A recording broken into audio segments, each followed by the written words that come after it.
नमस्कार दोस्तों, आप सभी का हमारे YouTube चैनल मन का वॉइस में स्वागत है। मैं रोज एक शिक्षाप्रद कहानी लेकर आता हूं। चलिए कहानी शुरू करते हैं। कहानी का शीर्षक है एक अकेली छैल छबीली नारी और दो कुंवारे। बहुत प्राचीन समय की बात है। एक नगर में एक परम प्रतापी राजा राज करते थे। राजा प्रजा पालक न्यायप्रिय और बहुत बड़े धार्मिक थे।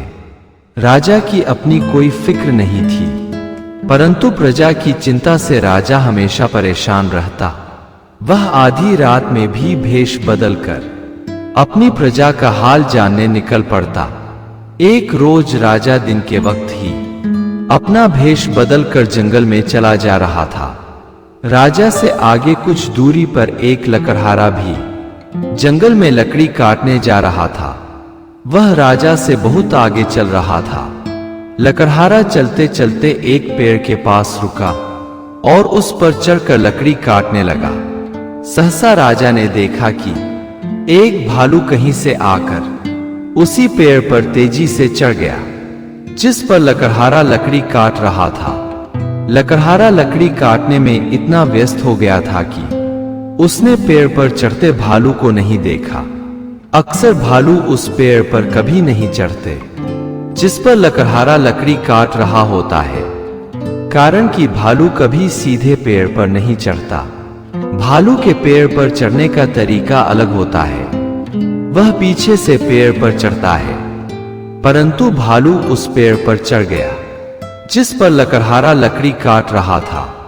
अचानक से अपने पास भालू देख लकड़हारा डर गया और उसका संतुलन बिगड़ गया, जिससे वह जमीन पर आ गिरा। बहुत ऊंचाई से गिरने के कारण लकड़हारे की तत्काल मृत्यु हो गई। राजा ने देखा कि अब भालू पेड़ से नीचे उतरा और जमीन पर लेट गया। लेटते ही वह भालू एक बहुत खूबसूरत स्त्री में बदल गया। राजा यह विचित्र घटना देख एक निश्चित दूरी बनाकर उस स्त्री का पीछा करने लगा। वह खूबसूरत स्त्री वहां से आगे बढ़ी। आगे जंगल में एक कुआं था जिस पर जंगल में आते जाते लोग पानी पीते थे। एक डोर और बाल्टी पहले से ही वहां रखी हुई थी। वह स्त्री उसी कुंबे पर जाकर बैठ गई। उधर से दो सैनिक जो वापस में भाई थे, अपने घर से अवकाश बिताकर राजदरबार अपने काम पर लौट रहे थे। उन्होंने जब कुंबे पर खूबसूरत लड़की देखी तो दोनों देखते रह गए। छोटा बोला, भाई मैं इस लड़की से अभी विवाह करूंगा। बड़ा बोला, चुप रह, तुम्हें ऐसा कहते शर्म नहीं आती? अरे मैं बड़ा हूं, पहले विवाह करने का मेरा हक है। छोटा बोला, परंतु आपकी उम्र कहीं उस लड़की से ज्यादा है। आदमी को विवाह बराबर उम्र की स्त्री से ही करने चाहिए। बड़ा बोला, बुर्बक आदमी और घोड़ा कभी बूढ़े नहीं होते। 50 साल का आदमी भी 12 साल की लड़की से विवाह कर सकता है, और तू चुप रह, उस लड़की से विवाह मैं ही करूंगा।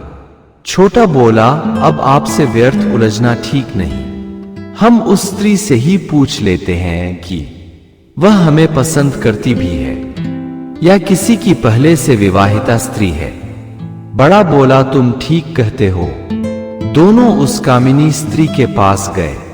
उस स्त्री ने अपनी तिरछी नैनों का ऐसा चितवन चलाया कि दोनों मदहोश हो गए। बड़ा बोला, देवी आप कौन हो और इस जंगल में अकेली क्या कर रही हो? आपके पति कहीं दिखाई नहीं पड़ रहे। तब स्त्री बोली, मैं एक कुंवारी स्त्री हूं। अब जवानी का जोश मुझसे संभाले नहीं संभालता, इसलिए एक सुंदर पति की तलाश में निकली हूं। बड़ा बोला, हम दोनों भाई अभी कुंवारे ही हैं और शक्लों सूरत से भी बुरे नहीं हैं। आप हम दोनों में से किससे विवाह करना पसंद करोगी? स्त्री बोली, हमको तो तुम दोनों ही बहुत पसंद हो, परंतु एक स्त्री दो पुरुषों से एक साथ कैसे विवाह कर सकती है? हमको बहादुर पुरुष बहुत पसंद आते हैं। आप दोनों लड़कर ये सिद्ध करो कि दोनों में सबसे बहादुर कौन है। मैं उसी के साथ अभी की अभी विवाह कर लूंगी। अब क्या था, दोनों तलवार निकाल अपनी बहादुरी दिखाने लगे। दोनों युद्ध के नियम भूल सुंदर स्त्री पाने के चक्कर में एक दूसरे के गुप्त अंगों पर भी तलवार से प्रहार करने लगे और दोनों एक दूसरे के गुप्त अंगों पर घातक प्रहार कर तड़प तड़प कर मर गए। स्त्री ने जोरदार ठहाका लगाया और वह पुनः जमीन पर लेट गई। राजा ने देखा कि वह अजीब स्त्री एक सर्प का रूप धारण कर लिया है और तेजी के साथ वह सर्प आगे बढ़ता जा रहा है। राजा ने उस सर्प का पीछा किया कि आखिर यह सर्प अब किसको काटता है। राजा ने देखा अब वह सर्प एक नदी में उतर गया है। नदी के मध्य में एक नाव आ रही है, उस पर 100 से अधिक लोग सवार हैं। सर्प तेजी से उस नाव पर चढ़ गया। नाव में सर्प देख लोग इधर उधर भागने लगे। एक तरफ सभी आदमी के होने से नाव का बैलेंस बिगड़ गया और नाव पलट गई। उसमें जिन्हें तैरना आता था वो तो तैरकर बाहर निकल गए, परंतु जो तैरना नहीं जानते थे वे नदी में डूबकर मर गए। मरने वालों की संख्या कहीं जीवित बचे लोगों से ज्यादा थी। राजा ने देखा कि सर्प अब नदी से बाहर आ गया है और नदी के किनारे किनारे आगे बढ़ रहा है। राजा ने उस सर्प का पीछा करना शुरू किया। सर्प आगे चलकर एक ब्राह्मण के रूप में प्रकट हो गया।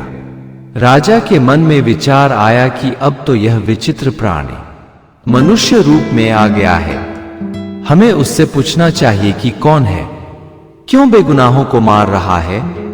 राजा ने आगे बढ़कर ब्राह्मण का साथ पकड़ लिया। राजा ने ब्राह्मण को प्रणाम किया, फिर पूछा, आप कौन हो?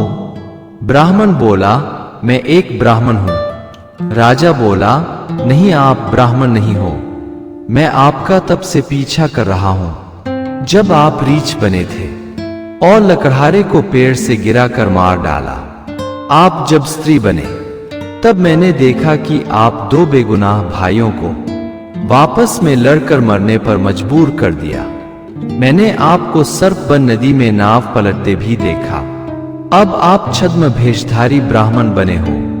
ब्राह्मण बोला, तुम बड़े ही मूर्ख आदमी हो, इतना होने के बाद भी नहीं समझ सके कि मैं कौन हूं। अरे मैं महाकाल हूं, जिसकी मृत्यु जिस प्रकार लिखी होती है, जिस स्थान पर लिखी होती है, मैं पहले उस आदमी को उस स्थान पर ले जाता हूं, फिर उस तरह का माहौल बना देता हूं कि मृत्यु के बाद मनुष्य को ये लगे कि मनुष्य अपनी गलती से मरा है, उससे चूक हुई है इसलिए मरा है, जबकि विधि के विधान अनुसार मनुष्य की मृत्यु ठीक उसी तरह लिखी है जिस प्रकार तुमने देखा है। जैसे तुम उस स्त्री और 2 भाइयों को ही ले लो, प्रकृति के अनुसार दोनों भाइयों की मौत एक दूसरे के हाथों लिखी थी। अब हमने ऐसा माहौल बनाया कि दोनों स्वेच्छा से लड़कर मर गए। दुनिया उसकी मौत पर यही सोचेगी कि दोनों एक स्त्री के लिए लड़कर मर गए, परंतु हकीकत यह है कि उनकी मौत इसी प्रकार लिखी गई है। राजा बोला, महाकाल जी, अब आप किसे मारने जा रहे हो? महाकाल ने कहा कि राजन, मैं जानता हूं तुम यहाँ के राजा हो, फिर भी किसी के जीवन मरण के विषय में जानने का अधिकार नहीं है। मैं ये बात आपसे नहीं बता सकता। राजा बोला, जब आप जानते ही हो कि मैं यहाँ का राजा विक्रमादित्य हूँ, तो कम से कम ये तो बता दीजिए कि मेरी मृत्यु कब होगी, कैसे होगी, किस समय होगी? महाकाल बोला, मैं समय तो नहीं बताऊंगा कि किस दिन मरोगे, परंतु पूछते हो तो इतना जरूर बताऊंगा कि तुम सीवियों से फिसल कर गिर जाओगे और मर जाओगे। अब वो सीविया कैसी होगी, किस चीज की होगी, ये जानकारी मैं नहीं बता सकता। इतिहासकार ये मानते हैं कि राजा विक्रमादित्य सीवियों से गिरकर ही मरे थे, अर्थात काल एक अटल सत्य है।